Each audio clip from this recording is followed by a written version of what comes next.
Bueno, nuestro próximo invitado, este sí es perfecto. Javier es Georgian del 82, además es Best Georgian del 82, fue presidente del colegio, y la perfección viene porque es primo mío. Entonces está en familia. Él no es ministro, pero su abuelo fue ministro de Sánchez. Javier es abogado de la Universidad de Chile, es profesor de Derecho al Medio Ambiente en la Universidad de Chile, es socio de una prestigiosa oficina de abogados que se llama Vergara, Galindo y Correa Abogados. Además trabajó con AMA, de manera que es un profundo conocedor de los temas de medio ambiente y energía. Yo la próxima vez además voy a pedir que me den una picana eléctrica porque que se pase 15 minutos lo voy a electrocutar. Javier tiene 15 minutos. Bueno, como podrán haberse dado cuenta, yo estoy acá esencialmente porque soy primo Gerardo y amigo del Negro Egaña. No hay ninguna otra razón válida para ese tipo de cosas. Yo soy un agradecido a este colegio porque además de dejarme muchas aptitudes, valores para la vida, algunos de los curas que están acá, como Padre Provenzano u otros que venían llegando cuando yo venía saliendo del colegio, me marcaron muchísimo, pero esencialmente el colegio me dejó a mi señora que está por ahí, y es una gran alegría. Así que somos ambos Georgian de la generación 1 del 89 y otro del 83.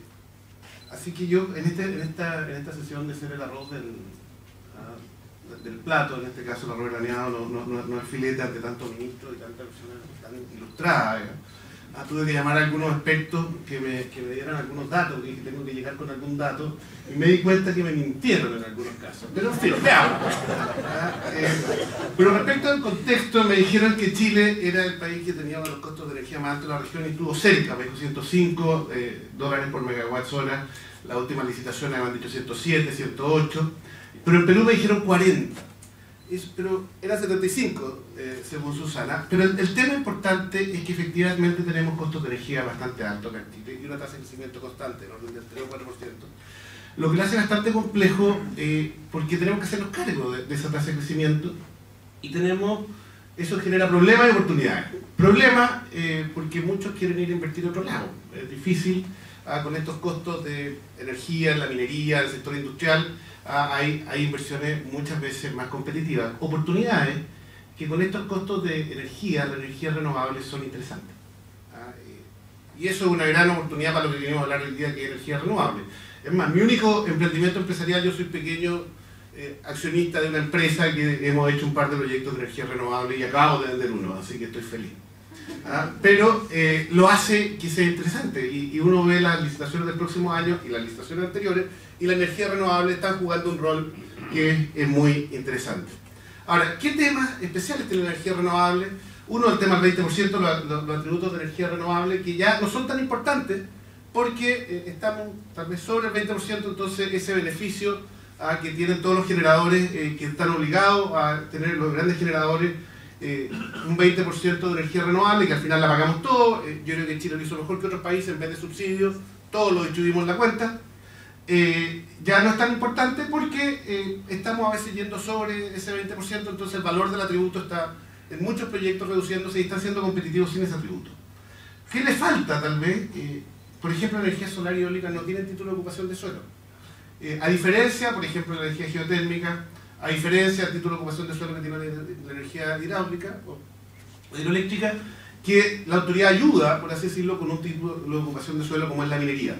La energía renovable no, eso se soluciona un poco con la energía solar en el norte, porque como el Estado es dueño prácticamente todo el desierto, hay algunas negociaciones de concesiones de uso oneroso que permiten el desarrollo de esto. Pero ahí hay un tema tal vez que deberíamos desarrollar si es que nos interesa seguir desarrollando más fuertemente la energía no renovable. Y por otra parte, en transmisión hay ciertos beneficios en costo, los pequeños generadores tienen algunos beneficios en costo, pero hay algunos temas en discusión sobre líneas adicionales o desarrollo de energía de líneas alimentadoras cooperativamente, y el tema central, que tenemos la energía solar en el sur, va en el norte, y cómo la traemos. Ahí está el tema de la carretera eléctrica, que yo creo que acá hay una oportunidad. La discusión de carretera eléctrica se vio marcada por la discusión de Hidroicén, evidente eso, y por lo tanto hubo una gran oposición en ese minuto. Yo creo que hoy día hay una oportunidad, dada que está un poco despejado, para bien, para mal. Nosotros somos abogados ahí, pero está un poco despejada esa discusión. Yo creo que es mejor tal vez un momento oportuno para entrar en esa discusión que va a ser muy importante en el tema de desarrollo de energía renovable.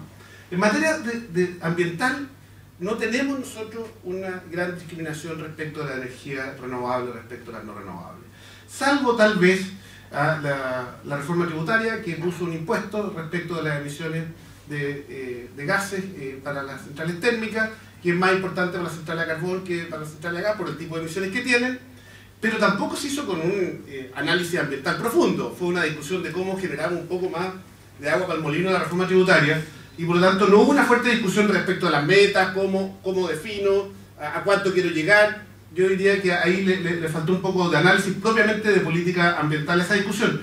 Pero en los otros temas no hay una gran diferencia entre energía renovable y el otro tipo de energía. Las regulaciones, salvo la naturaleza del tipo de proyecto, son similares. Todo proyecto de más de 3 megawatts debe someterse a evaluación de impacto ambiental. Las térmicas tienen la norma de emisión que tanto se ha señalado y han sufrido, por así decirlo, los problemas de la evaluación de impacto ambiental que se ha venido desarrollando en los últimos años. Las reformas legales del año y reglamentarias del 2010 y 2013 en general han dificultado la evaluación ambiental de proyectos, la ley son más complejas. Esto es la evaluación temprana, quiere decir que los proyectos se demoran más tiempo en someterse a evaluación de impacto ambiental porque requieren mucho más información de línea base, requieren más desarrollo de ingeniería. En mi opinión se equivocó un poco, yo creo que habría que mantenerlo en niveles de ingeniería conceptual, pero es razonable que la información de línea base de cómo es el medio ambiente esté bien desarrollada. Pero se ha generado una evaluación bastante más compleja y lo vamos a ver en los números. Tenemos algunos temas que se han señalado y que el Estado de Chile no ha querido regular, salvo a través de ciertos reglamentos, pero no ha querido llevarlo a ley, que es el tema de consulta de pueblo originario. ¿Y por qué digo yo que es relevante no querer llevarlo a ley? Porque cuando no tengo una regulación legal adecuada de estos temas, la frontera de qué es lo que se entiende, por ejemplo, una consulta apropiada, se hace caso a caso. Y por lo tanto, es muy difícil saber cuando una consulta indígena se hace de acuerdo a estándares adecuados. Los abogados indigenistas, además, hay gente extraordinariamente talentosa en ese sector, y su trabajo es correr la frontera, su tesis es correr la frontera, y por lo tanto es muy difícil establecer reglas claras, y yo creo que el Estado de Chile ahí debe jugarse necesariamente por una ley que logre definir cuál es la frontera de cuando una consulta es adecuada, cuáles son los referentes. Están definidos en un tratado internacional, pero los procedimientos están señalados en un reglamento y que la Corte Suprema en general lo sigue o ha definido jurisprudencias que han ido cambiando en los últimos 5 años de un modo bastante dramático. No tenemos criterios muy claros. Tuvimos una ley de bosque nativo a partir del año 2008 que también hizo cambios muy relevantes. La ley sobre espacios costeros de pueblo originario es una cosa, para los que la conocen, dramática y que afecta esencialmente a algunos problemas con la llegada al borde costero de proyectos de inversión, líneas eléctricas, centrales, sobre todo en zonas indígenas que hay una gran cantidad de incertidumbre respecto de cómo se pueden sortear ese tipo de situaciones. Y por muy buenos abogados que tengan, les va a ser difícil, no es para hacer propaganda, ¿no? Aquí ni con buenos abogados van a salir fácilmente de eso. Y eso ha hecho que la evaluación ambiental en los últimos años sea extraordinariamente compleja, que tenga mucho de arte y poco de claridad absoluta para un inversionista. Y por otra parte, existe una resistencia muy importante respecto al proyecto de magnitud relevante. Y yo creo que ahí lo que dijo el ministro sobre el tema de las mini hidro y las centrales pequeñas cobra una especial importancia, porque ahí hay un nivel de desarrollo donde en general los niveles de resistencia son bastante menores. A partir del año 2011 los criterios jurisdiccionales variaron. ¿En qué sentido? En que históricamente los tribunales durante la década del año 95 a toda la primera década de este siglo trabajaron sobre la base de lo que se llama el criterio de la deferencia. Le creían a la administración. Y eso tenía cosas buenas, no se metían en elementos técnicos que no necesariamente los jueces o los abogados somos los más indicados, pero tenía una contrapartida que era bien compleja, que generaba cierta impunidad de la administración. Si no me meto, la administración también podía ser menos cuidadosa y menos detallada, y por lo tanto generaba mucha resistencia respecto a si las evaluaciones ambientales estaban bien o mal hechas, más allá de técnica o política. Yo creo que el tema central acá es el uso de la discrecionalidad, cómo se usaba la discrecionalidad de la administración. Pues bien, en el año 2011, con la famosa irrupción del ministro Sergio Muñoz en la tercera sala de la Corte Suprema, la Corte Suprema decide que este principio de la deferencia queda atrás y los jueces pueden hacer revisión y deben hacer revisión plena de los actos de la administración. y ahí se genera un cierto terremoto respecto de cuáles son los criterios. Y este criterio, yo diría, a pesar de que la Corte Suprema ha ido retrocediendo, dada la nueva normativa que instaura un tribunal ambiental que también hace revisión plena, genera nuevamente una situación de incertidumbre, porque este tribunal está empezando a armar su jurisprudencia, y un tribunal que yo diría tiene una carga importante respecto del rol ciudadano, del valor de la opinión de la ciudadanía, y por lo tanto y de una minusvalía del rol de la administración en algunos casos, muy profesor de la administración, y por lo tanto tenemos un tribunal ambiental que la Corte Suprema a veces enmienda, a veces no, pero que ha ido también generando cierta discusión respecto a las reglas de juego que no están muy claras, se están definiendo. Y fruto de este tribunal ambiental existen más vías y nuevas vías para reclamar respecto de evaluaciones de proyectos, lo que genera discusión. Y estamos hablando esencialmente respecto de grandes proyectos de inversión. Respecto a la percepción social, tenemos todo tipo de síndromes especiales, el NIMBY en cualquier lugar, pero no en el patio de mi casa. Tenemos, tengamos el banana, que era, pongámoslo, nada absolutamente cerca de ninguna parte, o no aceptemos nada en el planeta Tierra, o estemos contra, o ciudadanos virtualmente contra de todos, el CAPE.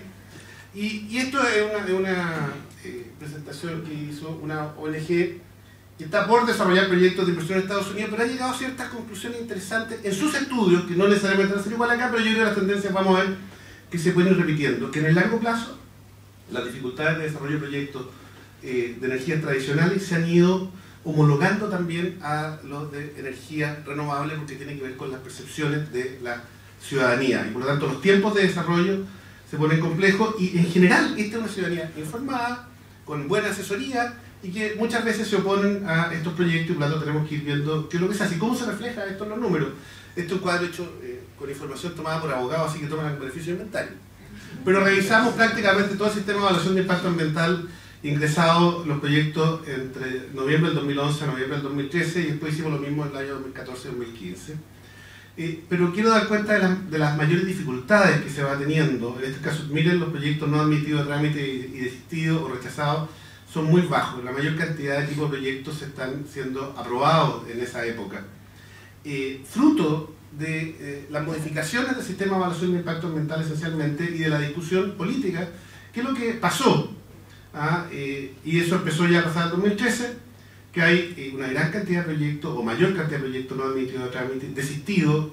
Esto desistido es un formalismo, es una cosa educada, es decir, que me van a rechazar, entonces me desistí. Eso es lo que hacemos porque para qué vamos a pasar vergüenza. Entonces uno se desiste, pero si uno los mira, hay una gran cantidad de proyectos. Pero lo que es interesante es, veamos los proyectos de energía renovable. Aún a pesar del aumento de los rechazos, la mayor cantidad de proyectos aprobados son de energía renovable. ¿Qué es lo que significa estos megawatts? Estos son los cuadros del 2011, 2013 y 2014, 2015. Y que en energía hidráulica los proyectos aprobados en esos años fueron solo 392. Pero en el 2014 y 2015 bajó casi a 70. Y eso tiene que ver porque ahí está la conflictividad. En general, algo pasa a los chilenos que no les gusta la energía renovable, y sobre todo cuando son grandes. Ahí tenemos un foco de conflictividad. Energía térmica, los proyectos aprobados fueron bastantes en la primera etapa y han bajado bastante en 2014 y 2015, a pesar de que hay muchos proyectos en el sistema de evaluación de impacto ambiental, lo vamos a ver. Y en energía renovable los proyectos aprobados en ambos sistemas son enormes. Son muy grandes la cantidad de megawatts aprobados en ambos sistemas. Y eso está definiendo, por lo tanto, que ahí hay mayor facilidad hoy día, y tiene que ver que hay mucho más proyectos en realidad que lo que se pueden hacer, porque además como se conectan y tenemos los famosos problemas de disponibilidad de planta que ya habló el ministro. Y los proyectos de esa época que todavía siguen en calificación, podemos ver que una cantidad importante son de energía eólica. Yo diría un solo tema, energía geotérmica es muy bajo, porque es un proyecto muy difícil, de mucho riesgo, de alta inversión. Son proyectos mineros, pero sí la rentabilidad de los proyectos mineros, tienen desde la perspectiva de cómo se desarrollan. Y energía geotérmica también hay algunos avances interesantes. Pero siguen habiendo muchos proyectos en calificación de esa época. Energía térmica, debemos decir que acá hay como 1200, que son una sola central que está en el norte y que está parado hace bastante tiempo en la evaluación. Pero por lo tanto no contemos mucho con eso, pero lo que está en evaluación de energía hidráulica, en orden de, estos son órdenes de magnitud, porque como les digo, están hechas todas estas estadísticas por abogados, pero hay de orden de 614 megawatts, y por lo tanto hay poco en el sistema, y esto porque hay algunos que han salido, por ejemplo, el ministro de San Pedro, acaban de sacarla, fue con reposición, pero hay algunos proyectos que han ido saliendo, la tramitación está difícil. Yo dice, la litigiosidad además se concentra ¿dónde? Principalmente en grandes proyectos hidráulicos y proyectos térmicos. Y si uno mira, por ejemplo, todas las causas del Tribunal Ambiental de los últimos años, salvo excepciones, hay algunos proyectos eólicos que tienen que ver esencialmente con algunas comunidades indígenas, pero la litigiosidad se concentra en ese tipo de proyectos, y térmicos principalmente a carbón. Durante esos litigios los titulares pueden optar por concluir o no, pero como el riesgo es importante, en general suspenden las producciones o las construcciones. Los tiempos de demora de estas fases judiciales van a ser del orden de 18 meses. Y los procedimientos de fiscalización ambiental de la autoridad, donde se formulan cargos, no conozco los que no se formulan cargos porque en general la información no está, pero durante estos últimos años, también se concentran, en este caso, principalmente en generación térmica. Ahí es donde, por así decirlo, están los mayores riesgos de sanciones. Si uno mira todos los procedimientos sancionatorios que tiene la autoridad, eso es lo que está pasando. Y por lo tanto, hay una dificultad mayor en ese tipo de proyectos. ¿Cómo podemos avanzar en esto? ¿Qué criterios podemos utilizar? Uno es dos tipos de políticas: buscar mantener una matriz diversa para controlar costos y seguridad, o derechamente optar por energías renovables. Estas cosas son un poquito falsas, esta dicotomía, pero pongámosla. Los conflictos por grandes proyectos se mantienen. ¿Cómo podemos reducirlo? Ahí hay un proyecto, dice desechado, pero en realidad no. Hay un proyecto en el Congreso. Acá la pregunta es, ¿ayuda a dejar renta en el lugar? Hay un proyecto que tiene que ver con las tarifas, que haya reducción de tarifas. Yo creo que este es un tema que no solo tiene los proyectos eléctricos, todos los proyectos de infraestructura tienen este problema, y se ha enfocado esta discusión respecto al proyecto eléctrico, pero podría ser relleno sanitario, planta de tratamiento de aguas servidas. Los gringos le ponen nombre bonito a todo, le llaman environmental equity. ¿Por qué un sector de la población que tiene que soportar infraestructura para que la beneficie todo el resto de la población? Y una forma que se puede enfrentar eso es como dejar que parte de la renta de ese proyecto quede en esa zona. Puede ser por la tarifa, que es lo que se está conversando, o por efectivamente aporte de renta. Lo hacemos con los casinos en este país. Yo no entiendo por qué no lo hacemos con proyectos que son mucho más complejos. Los municipios se pelean los casinos. ¿Por qué no buscamos formas de dejar renta que sea con cargo de impuestos en las zonas donde van a pagar esencialmente estos mayores costos? Yo creo que el proyecto que está en la discusión todavía es un poco, en mi opinión, me gustaría que fuese un poquito más osado respecto de esa materia, la vía y la alternativa, y no solo del sector eléctrico. Creo que es un proyecto general de infraestructura, y creo que medio ambiente en general ha jugado un rol muy poco avanzado en esta materia de definir que el problema también es suyo. Da la impresión que las políticas de medio ambiente, no de energía, tráigame los proyectos lo más solucionados posible, y ahí yo se los apruebo. Esa es un poco la situación. Yo creo que el gobierno tiene que tomar una definición de qué tipo de proyectos le interesan y generar política en que hay una buena evaluación ambiental, es irrenunciable, tiene que hacer su pega, pero si quiero hacer política de que hay ciertos proyectos que me interesan, esa discusión sobre dejar renta yo creo que es muy importante. En general, es muy discutido eso. En general la ONG opina que esto es cooptar a las comunidades y por lo tanto va en contra de eso. Pero la pregunta es si queremos algunos proyectos grandes, que pueden ser de energía hidráulica, que pueden ser de energía solar, que pueden ser de energía eólica, y vamos a tener 50 kilómetros cuadrados de espejos en el desierto, o de molinos de viento. Esta es una discusión que se debe hacer, y con la hidroelectricidad, obviamente, esta es una discusión que se ha dado en los proyectos de Aysén, y creo que es interesante desarrollarla un poquito más fuerte, pero quiero decir que esta no debería ser una discusión solo de energía, es una discusión general del tema de dónde debe quedar la renta a los proyectos que prestan servicio, que estas comunidades le prestan servicio a la sociedad como un todo. Respecto a la simplificación de la normativa de evaluación, yo creo que hay que discutir nuevamente el tema de los portes.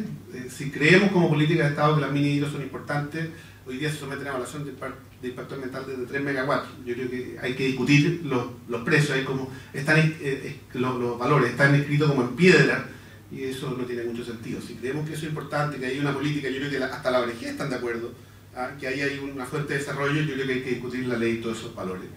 Segundo, el tema de los permisos sectoriales, porque no basta obtener una evaluación ambiental adecuada, tengo que obtener después una serie de permisos sectoriales. Ahí hay muchísimo pan que rebanar donde simplificar. Y creo que los gobiernos han hecho poco en esa materia. Si la evaluación ambiental es dura, tiene participación ciudadana, tiene la posibilidad de que las personas opinen y se opongan, pues simplifiquemos después. Y por lo tanto ahí tenemos que buscar caminos en ese sentido. No podemos impedir que las personas participen ni que demanden, es un derecho, así que ahí tenemos un tema. Y respecto a la otra opción, optar por energía renovable, claramente ahí hay que hacerse cargo, que son los problemas de disponibilidad de planta y capacidad de almacenamiento que el ministro tocó. Y yo creo que en el largo plazo también vamos a tener aumento de litigiosidad y por lo tanto las soluciones generales, tanto desde la perspectiva de cómo se enfrenta una empresa a estos temas, de cómo se enfrenta a las comunidades de una forma yo creo que distinta que habitualmente lo hacen, pero desde el Estado también cómo establece instrumentos respecto de por qué puede interesarle a una comunidad ser una comunidad generadora, por así decirlo, va a tener que también aplicar a estos temas de energía renovable. Muchas gracias.